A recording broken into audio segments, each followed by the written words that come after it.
नमस्कार दोस्तों, मेरा नाम है प्रकाश सिंह और मैं आप सभी का स्वागत करता हूं हमारे चैनल शिक्षित भारत में। दोस्तों, जैसा कि हमने पिछली वाली क्लास में जाना था कि कितने तरीके के सेक्टर्स होते हैं, ऑर्गेनाइज सेक्टर क्या होता है, अनऑर्गेनाइज सेक्टर क्या होता है, फॉर्मल सेक्टर क्या होता है, इनफॉर्मल सेक्टर क्या होता है, इनके बारे में हमने जाना था पूरे अच्छे से।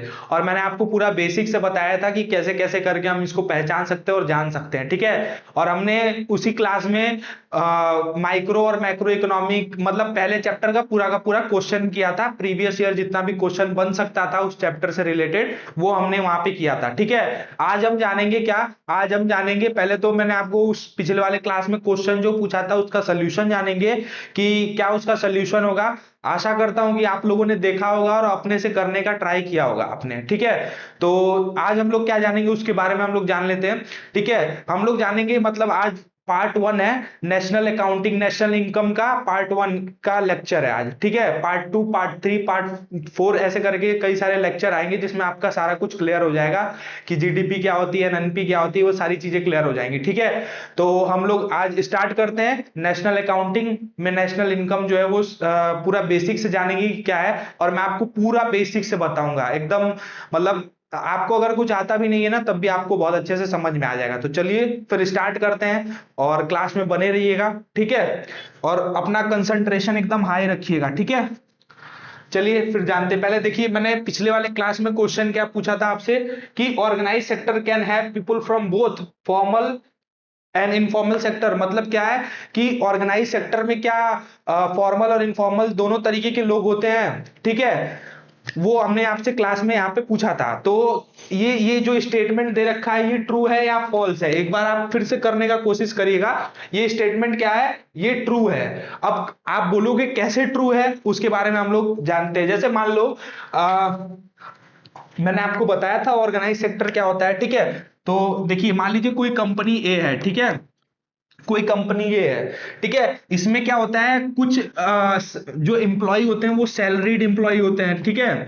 कुछ एम्प्लॉय क्या होते हैं वो आउटसोर्स होते हैं, ठीक है। आउटसोर्स कैसे होते हैं उसके बारे में हम लोग एक बार जानते हैं। देखो क्या होते हैं आउटसोर्स, कैसे होते हैं उसके बारे में हम जानते हैं। जैसे मान लो कोई जेड नाम का क्या है,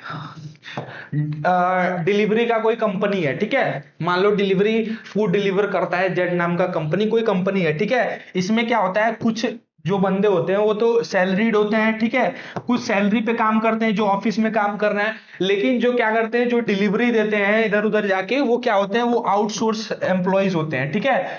आउटसोर्स एम्प्लॉय होते हैं। और अकॉर्डिंग टू ऑर्गेनाइज सेक्टर हम क्या कर सकते हैं, हम आउटसोर्स एम्प्लॉय नहीं रख सकते हैं, ठीक है। तो यहाँ पे क्या हो गया, इनफॉर्मल तरीके से काम हो रहा है कि नहीं हो रहा है, ठीक है।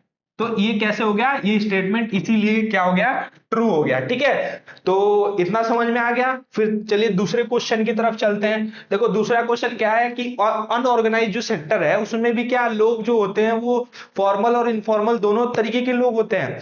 आप बताओ, एक बार आप करने का कोशिश करो, ठीक है। हाँ ये भी सही है।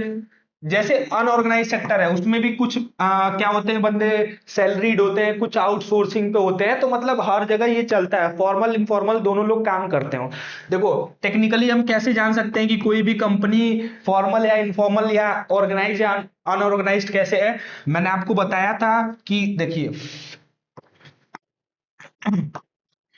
देखिए ऑर्गेनाइज्ड और अनऑर्गेनाइज्ड, ठीक है। ये कैसे पता चलेगा, ये पता चलेगा relating to the registration of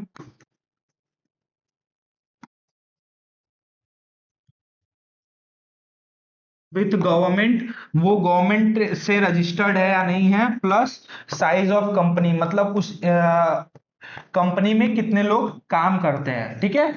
तो हम कैसे पता कर सकते हैं ऑर्गेनाइज्ड या अनऑर्गेनाइज्ड की वो कंपनी कौन सी है, तो ऐसे हम लोग पता कर सकते हैं यहाँ पे, ठीक है। तो ऐसे करके हम लोग यहाँ पे पता कर सकते हैं। तो यहाँ इसका आपको आंसर मिल ही गया होगा कि ये भी ट्रू है। देखो क्या होता है, कई जगह जो हमारे टाइप राइटर होते हैं, डेटा ऑपरेटर होते हैं, गवर्नमेंट इवन जो गवर्नमेंट एम्प्लॉयज भी हैं वो क्या करते हैं, वो कुछ सैलरी दे के कुछ बंदों को रख लेते हैं कि वो उनकी जगह पे काम कर पाए और टाइप राइटर का काम कर सकें। आपने कई जगह देखा भी होगा। मतलब भारत में क्या है, लगभग 70% क्या करते हैं, आउटसोर्स एम्प्लॉय काम करते हैं, जो मेन एम्प्लॉय है उसकी जगह पे कोई और काम करता है, ठीक है। तो ऐसे करके हम लोग पता कर सकते हैं। चलिए फिर चलते हैं, हमारी जो क्लास है, आज का जो टॉपिक है उसके ऊपर चलते हैं और उसके बारे में जानते हैं कि वो क्या है और कैसे है, ठीक है। पूरा मैं आपको बेसिक से बताऊंगा क्या क्या चीजें हैं, ठीक है। चलिए फिर चलते हैं। यहाँ पे क्या है, क्या दे रखा है, नेशनल अकाउंटिंग, नेशनल इनकम। हम नेशनल इनकम पढ़ेंगे, लेकिन आज की जो क्लास है उसमें हम लोग जानेंगे कि प्राइमरी सेक्टर क्या होता है, सेकेंडरी सेक्टर क्या होता है, टर्शियरी सेक्टर क्या होता है, मतलब फैक्टर ऑफ प्रोडक्शन क्या होता है। ये सब चीजों के बारे में पूरा बेसिक से जानेंगे। पहले बेस मजबूत करेंगे तब तो जीडीपी के बारे में जान पाएंगे ना अच्छे से। तो हम लोग पहले आज ये जानते हैं, उसके बाद जो नेक्स्ट क्लास होगी उसमें हम लोग जीडीपी के बारे में हम जानेंगे, ठीक है। तो पहले जानते हैं क्या है। देखिए, मान लीजिए एकदम अपने दिमाग को ना खाली करके बैठिएगा, ठीक है। जैसे मान लीजिए बॉटल में अगर पानी भरा है ना, अगर आप हम उसमें और पानी डालेंगे ना तो क्या होता है कि पानी गिरने लग जाता है, ठीक है। तो वैसे ही अगर बॉटल खाली रहेगा तो उसमें हम पानी डाल सकते हैं। तो उसी तरह अपने दिमाग को ना पूरा खाली करके बैठिएगा। मुझे पता है कि आपको कहीं ना कहीं से कुछ ना कुछ पता जरूर होगा। उस सारे नॉलेज को आप निकाल दीजिए, आप मेरी क्लास को अटेंड करिए पूरे लास्ट तक। आपको मैं वादा देता हूं कि पूरा का पूरा चीज आपको बहुत अच्छे से समझ में आ जाएगा, कोई भी दिक्कत परेशानी नहीं होगी, ठीक है। तो एकदम फुल कंसंट्रेशन के साथ क्लास को देखिएगा, आपको होगी नॉलेज इसके बारे में। मैं नहीं बोल रहा कि नॉलेज नहीं होगी, लेकिन क्या होता है कभी कभार क्या होता है, हमें समझ में नहीं आता है, ऐसी नॉलेज होती है। तो मैं आपको ऐसा बताऊंगा यहाँ पे ना, मतलब पूरा बेसिक से बताऊंगा, ठीक है। तो देखिएगा आप अच्छे से और उसको सुनिएगा, समझिएगा, ठीक है। जैसे मान लो कोई भी प्रोडक्ट है, ठीक है। मान लो कोई इंसान है, जैसे मान लो एक विशाल नाम का लड़का है, ठीक है। क्या है, विशाल नाम का लड़का है। इसको अपना बिजनेस स्टार्ट करना है, अपना कुछ प्रोडक्शन करना है। तो ये क्या करेगा, क्या क्या चीजें बहुत ज्यादा जरूरत होगी। आप अपने से थोड़ा सा दिमाग लगाओ। अगर आप अपने आप को विशाल की जगह पे रखो और सोचो कि अगर कोई भी आपको बिजनेस स्टार्ट करना है, मान लो आपको विशाल को क्या करना है, लैपटॉप और टैब को प्रोड्यूस करना है, ठीक है। इसकी एक ऐसी कंपनी है जिस क्या करती है, लैपटॉप और टैब प्रोड्यूस करती है। तो इसको क्या क्या चीजें चाहिए होंगी, क्या क्या रॉ मटेरियल्स चाहिए होंगे, मतलब क्या है कारक, क्या क्या मतलब फैक्टर ऑफ प्रोडक्शन क्या क्या चाहिए होगा, मतलब क्या है उत्पादन का जो कारक है उसमें क्या क्या लगेगा। आप खुद से दिमाग लगाओ। देखो, विशाल को अगर लैपटॉप की कंपनी खोलनी है तो क्या लगेगा। देखो पहले तो क्या लगेगा, पहले तो इसका ये आइडिया जो था ये एंटरप्रेन्योरशिप में आ जाएगा, ठीक है। क्या होगा, एंटरप्रेन्योरशिप, ठीक है।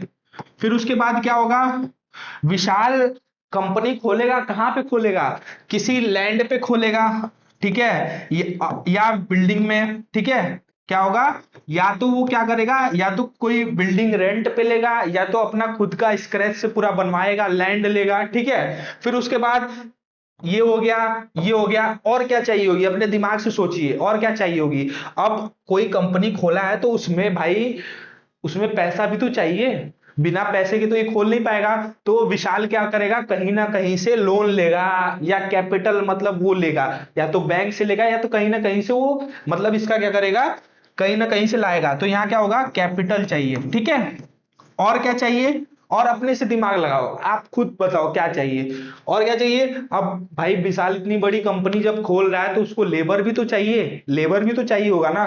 तो यहाँ पे क्या होगा, लेबर भी बहुत ज्यादा इंपॉर्टेंट है, ठीक है। तो ये चार चीजें क्या हो गई हैं हमारी, हमारी ये जो चार चीजें है ना, ये क्या होगी, ये फैक्टर ऑफ प्रोडक्शन होगी, फैक्टर ऑफ प्रोडक्शन। मैं आपको बताऊं, इसी को इतना ज्यादा कॉम्प्लिकेटेड कर देते हैं ना लोग। मैंने बहुत सारे जगह पे देखा है, जो टीचर्स होते हैं फैक्टर ऑफ प्रोडक्शन को इतना ज्यादा कॉम्प्लिकेटेड कर देते हैं कि बच्चों को समझ में ही नहीं आता।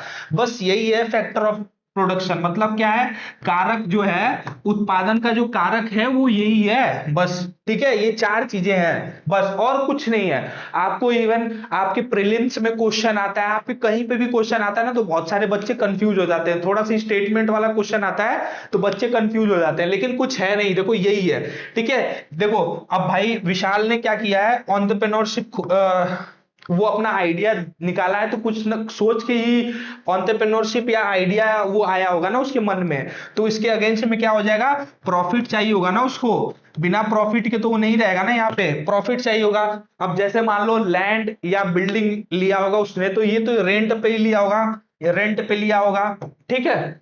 फिर उसके बाद इसके अगेंस्ट की बात मैं बोल रहा हूं, मतलब उसको ये भुगतान करना पड़ेगा। अब कोई भी, मान लो आप बिजनेस कोई भी स्टार्ट करते हो तो आप यही सोच के स्टार्ट करते हो ना कि हम आज नहीं तो कल यहाँ पे प्रॉफिट बना पाएंगे। तो उसी तरह उसने बिजनेस स्टार्ट किया है, तो उस यहाँ पे प्रॉफिट बनाने के लिए तो स्टार्ट किया है ना। फिर उसके बाद क्या हो गया, हम रेंट भरेंगे, फिर कैपिटल जो लिया है हमने, लोन लिया है, उसका इंटरेस्ट पेमेंट भी तो होगा। क्या होगा, इंटरेस्ट पेमेंट होगा ना। इंटरेस्ट पेमेंट होगा कि नहीं होगा, इंटरेस्ट देगा कि नहीं देगा। तो और उसके बाद क्या होगा, यहाँ पे लेबर का जो तनख्वाह है, वेजेस, उसको मिलेगा लेबर को। तो ये सारी चीजों का भी हमें क्या करना है, ध्यान रखना है, ठीक है। हमें क्या करना है, इन सारी चीजों का भी ध्यान रखना है कि क्या है, एंटरप्रेन्योरशिप खोला है तो प्रॉफिट चाहिए होगा, लैंड और बिल्डिंग है तो ये रेंट चाहिए होगा। मैं आपको ये चीज बता क्यों रहा हूं, आगे मैं बताता हूं। तब ये सारी चीजें चाहिए होती हैं, ठीक है। तब जाके एक लैपटॉप जो है ना, क्या है, तब जाके या लैपटॉप या टैब की प्राइसिंग डिसाइड होती है, ठीक है। वो पूरा कैलकुलेट करके क्या होता है, लैपटॉप और टैब की प्राइसिंग डिसाइडेड होती है, ठीक है। तो ये सारी चीजें हैं, ठीक है। तो यहाँ पे हम यही जानना चाह रहे थे कि मतलब यहाँ पे क्या फैक्टर ऑफ प्रोडक्शन क्या है, ठीक है। चलिए फिर नेक्स्ट स्लाइड में चलते हैं और जानते हैं, ठीक है। देखिए यहाँ पे क्या लिखा है, सेक्टर ऑफ इकोनॉमी, कितने तरीके के सेक्टर्स होते हैं इकोनॉमी में, यहाँ पे दे भी रखा है। प्राइमरी सेक्टर होता है, सेकेंडरी सेक्टर होता है और टर्शियरी सेक्टर होता है। ये क्या होता है, कैसे कैसे होता है, इसके बारे में हम लोग जानते हैं। देखो प्राइमरी सेक्टर में क्या होता है ना, जितने भी नेचर से, प्राइमरी सेक्टर हम लोग पहले क्या जानते हैं, प्राइमरी सेक्टर, ठीक है। प्राइमरी सेक्टर में क्या क्या चीजें आती हैं उसके बारे में हम लोग जान लेते हैं। प्राइमरी सेक्टर में क्या होता है कि नेचर से रिलेटेड आप कुछ भी कर रहे हो ना, क्या है, नेचर से रिलेटेड आप कुछ भी कर रहे हो तो ये क्या हो जाएगा, ये प्राइमरी सेक्टर में आ जाएगा। जैसे मान लो फिशिंग हो गया, ठीक है, क्या हो गया, फिशिंग हो गया, माइनिंग हो गया, ठीक है, माइनिंग हो गया, एग्रीकल्चर हो गया, ठीक है। तो ये सब क्या हो जाएगा, ये हमारा क्या हो जाएगा, इसमें आ जाएगा, प्राइमरी सेक्टर में आ जाएगा। ये सारी चीजें हम लोग क्या करेंगे, जो भी चीज नेचर से रिलेटेड होगा वो क्या हो जाएगा, वो प्राइमरी सेक्टर में आ जाएगा, ठीक है। तो ये प्राइमरी सेक्टर हमारा हो गया। अब हम बात करते हैं कि सेकेंडरी सेक्टर क्या होता है, ठीक है। सेकेंडरी सेक्टर जो होता है वो क्या होता है, सेकेंडरी सेक्टर क्या होता है,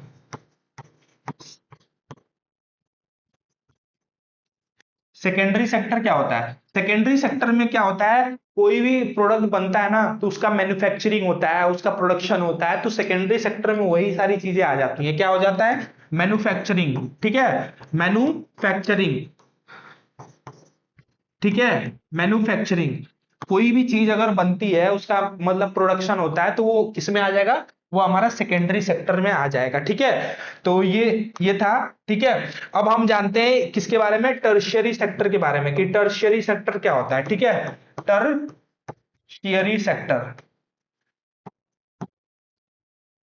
ठीक है। टर्शियरी सेक्टर क्या होता है उसके बारे में हम लोग जानते हैं। देखो टर्शियरी सेक्टर क्या होता है, जैसे टर्शियरी सेक्टर को हम डायरेक्ट हम लोग क्या बोल सकते हैं कि ये सर्विस सेक्टर इसको बोलते हैं, क्या बोलते हैं, सर्विस सेक्टर बोलते हैं, ठीक है। सर्विस सेक्टर मतलब अपना जो सर्विस है वो हम किसी को दे रहे हैं तो क्या हो जाएगा, टर्शियरी सेक्टर। जैसे कि आप क्या कर सकते हो, जैसे कि आप टूरिज्म में अपना सर्विस दे रहे हो, अपने लैंग्वेज में समझा रहे हो, चाहे उनकी लैंग्वेज में सारी चीजों को समझा रहे हो, हॉस्पिटैलिटी हो गया, मतलब ये सारी चीजें क्या हो जाती हैं, टर्शियरी सेक्टर में आ जाती हैं।